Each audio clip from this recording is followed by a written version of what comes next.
मध्ये याच्या अगोदरही आमदार होते, पण जेव्हा शांताराम मोरे साहेबांसारखे आमदार विधानसभेत निवडून गेले, अनेकदा आपण बघितलं का वाडा तालुक्यातल्या प्रत्येक प्रश्नावर त्यांनी ताकदीने आवाज उठवला आणि या भागातील सर्व विकासासाठी करोडोचा निधी आणला। मी सांगेन की जेव्हा माननीय श्री एकनाथ शिंदे साहेब मुख्यमंत्री झाले त्या 1.5 वर्षाच्या कार्यकालात या भिवंडी ग्रामीण मतदारसंघासाठी खरं तर निधी सर्वात जास्त निधी ठाणे आणि पालघर जिल्ह्यात नंबर 1 चा निधी आणणारे आमदार म्हणजे ते शांताराम मोरे।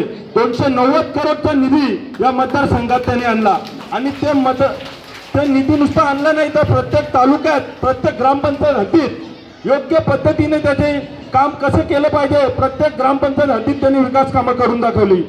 आमदार साहेब आल्यानंतर या भागात अनेक रस्ते बघितले असेल तर ते सिमेंट काँक्रीटचे रस्ते झाले। वारंवार आम्ही या रस्त्यासाठी अनेकदा आंदोलन करत असताना आमदार साहेब आम्ही विरोधी पक्षात असताना व्यासपीठावर यायचे। 2019 ला मी आज चिंगरचाही रस्ता आमदार साहेबांच्याच प्रयत्नातून झाला असेल, कारण तेव्हाही 19 ला आम्ही आंदोलन करत असताना आम्ही काँग्रेसच्या पार्टीची आमची संघटना असताना आमदार साहेब शिवसेनेत होते, तेव्हाही व्यासपीठावर आले आणि तेव्हाही सांगितलं जरी मी कुठं असलो तरी या भागातील मतदारांबरोबर माझं नातं जोडलेलं आहे। तू कुठल्याही पक्षाचा आहे ते नाही, पण ज्या कामासाठी तुम्ही आंदोलन मोर्चा करता त्याच्यासाठी माझा नेहमीच पाठिंबा असेल।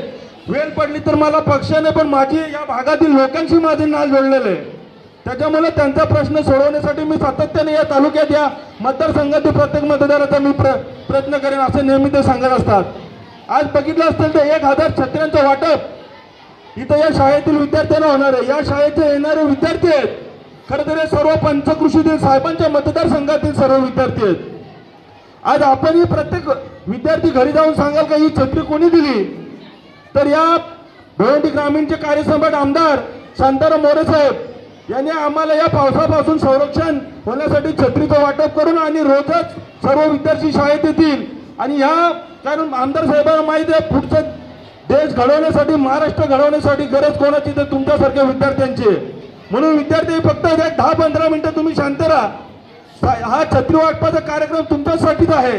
मला सुद्धा कळतं का मी विद्यार्थी असताना असा कार्यक्रम असला की आम्हालाही वाटायचं एकाची वस्तू आम्हाला त्या आम्हाला घरी राहू दे, पण मी तुम्हाला सर्व विद्यार्थ्यांना विनंती करेन की हा कार्यक्रम अतिशय गोड कार्यक्रम आहे आणि दोन खरं तर लोकप्रतिनिधींचा वाढदिवसानिमित्त कार्यक्रम आहे। आपण सर्व या वाढदिवसानिमित्ताने एक केक आपल्याच विद्यार्थ्यांच्या हस्ते केक कापण्यात येणार आहे, म्हणून विद्यार्थ्यांनी थोडी शांतता ठेवा आणि साहेबांना वाढदिवसाच्या शुभेच्छा द्याल।